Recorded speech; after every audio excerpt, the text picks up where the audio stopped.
Récupération de chaleur sur eau usée, système version 2. Alors, version numéro 1, j'ai construit un échangeur qui permettait de récupérer la chaleur sur les eaux usées d'une douche avec du PVC pression, HTA. Ça a été un échec parce que je pouvais récupérer que seulement 1 degré. Mais j'ai pas dit mon dernier mot, donc du coup, on va laisser tomber le PVC pression HTA. Et on va passer sur un autre matériau que j'ai commandé et que je viens de recevoir, du cuivre. Donc là j'ai du cuivre en diamètre 42 et là j'ai du cuivre en diamètre 52. Vous connaissez peut-être le prix de ça, du cuivre en 14 ou en 16. Je vous laisse imaginer dans ces diamètres. Et puis voilà, donc ça on va laisser tomber. Hop. Ça, c'était le premier système que j'avais dessiné avec un tube en 40 de PVC, des réductions, des T en 50, le tube en 50 et puis les raccords pour mettre l'eau froide. Bon, du coup, ça c'était la version 1. Version 2, système version 2, ça va être la même chose, mais en cuivre. Sauf que je vais pas avoir de T parce que les T, là, ça coûtait vraiment une blinde. Je crois que c'était quelque chose comme... je sais plus si c'était 20 ou 40 euros le T en diamètre 50, enfin c'était juste inabordable. Donc du coup, ce qui va se passer, c'est que je vais mettre des réductions comme ça, 52-42, avec des mamelons comme ça que je vais venir souder directement sur le tube. Je vais faire des piquages. Voilà. Bon, et action, je vais commencer tout de suite et puis on va travailler ça, voilà, je vais vous montrer comment je vais faire et puis je vais tout vous expliquer.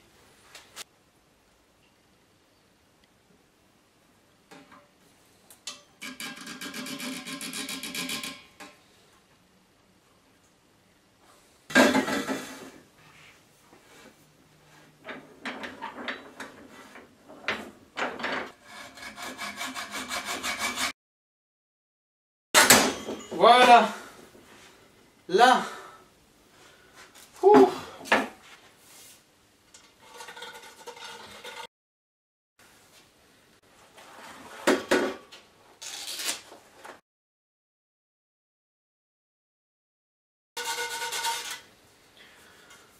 mon premier tube.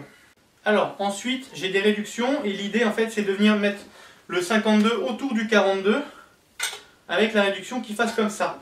Maintenant la réduction c'est exactement comme pour le PVC pression, je ne peux pas la glisser parce que j'ai quelque chose qui m'arrête la réduction, je ne peux pas la passer. Alors dans le cas du PVC pression c'était des petites collerettes, ici c'est juste un petit point, un petit poinçon qui a été fait. Et ce petit poinçon je vais le limer, ce qui va faire que je vais pouvoir passer ma réduction autour de celui-là.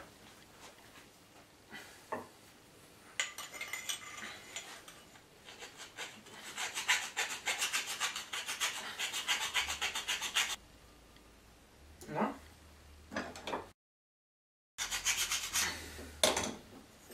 Voilà. Voilà.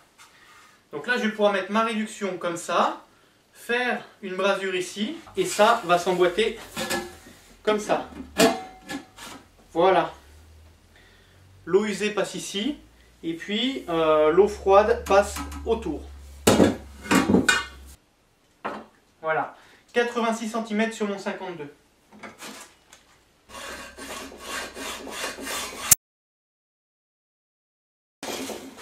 Mon 52, mon 42, et ça va venir se positionner comme ça.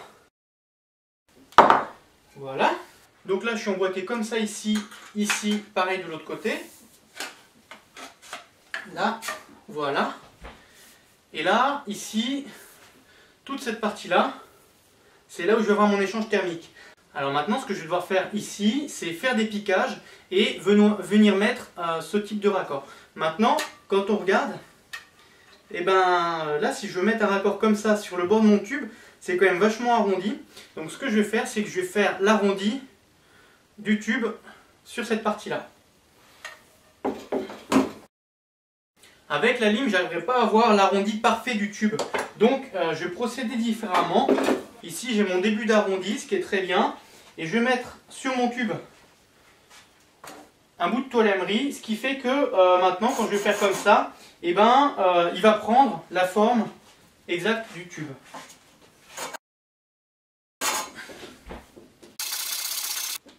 Voilà. Et donc là, j'ai un arrondi qui correspond parfaitement à mon tube. Alors, j'avais un raccord qui était droit. Et là maintenant, voilà, j'ai mon arrondi qui est comme ça. Et si je le présente sur mon tube, voilà, là je vais avoir quelque chose qui épouse parfaitement la forme de mon tube. Là. Voilà, donc maintenant que j'en ai réalisé plusieurs, je vais venir faire une marque sur mon tube. Et puis je vais ensuite venir percer pour faire un piquage que je vais souder sur le tube extérieur. Alors dans cet échangeur, j'aurai un piquage d'un côté et un piquage de l'autre. Ils seront à 180 degrés l'un par rapport à l'autre. On verra après pourquoi. J'ai tracé, alors maintenant je vais pointer. Et maintenant, avec plusieurs jeux de fraises, je vais fraiser et puis faire mon piquage. Donc j'ai des fraises comme ceci, où on a un seul diamètre. Et puis, j'ai également ce genre de choses, des fraises étagées. C'est-à-dire qu'à chaque étage, on a un diamètre. Donc je vais déjà commencer par dégrossir mon trou avec une fraise comme ceci. Et puis ensuite, je viendrai terminer à la fraise étagée. Et là, on peut voir, on a les diamètres. Voilà, 6, 8, 10, 12, 14, 16, 18, 20, 22. Et moi là, mes raccords sont en diamètre 22. Voilà, donc je vais venir percer au diamètre 22. Alors quand même quelques petites précisions par rapport aux matériaux utilisés. Donc c'est du 52 pour le tube extérieur et du 42 pour le tube intérieur. J'aurais pu prendre du 40. Maintenant, le truc c'est qu'il est très difficile de se procurer des tubes cuivre dans ces diamètres. Il est également très difficile de se procurer les réductions correspondantes dans ces diamètres. Et là où je me suis procuré ce cuivre, les réductions 52-40, ça n'existait pas.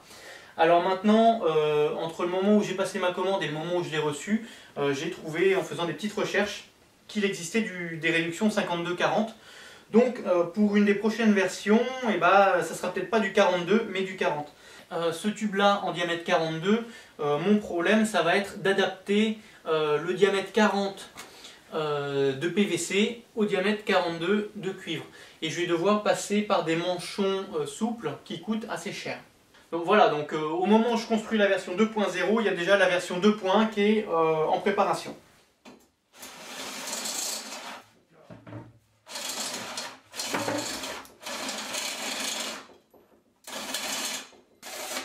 Voilà. Donc là, ici, il me manque un petit diamètre.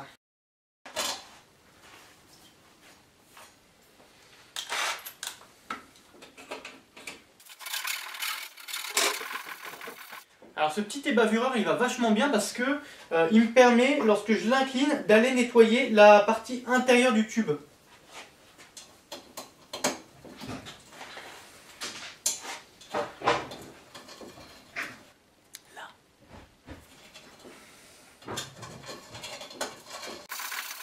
Un d'un côté, un de l'autre.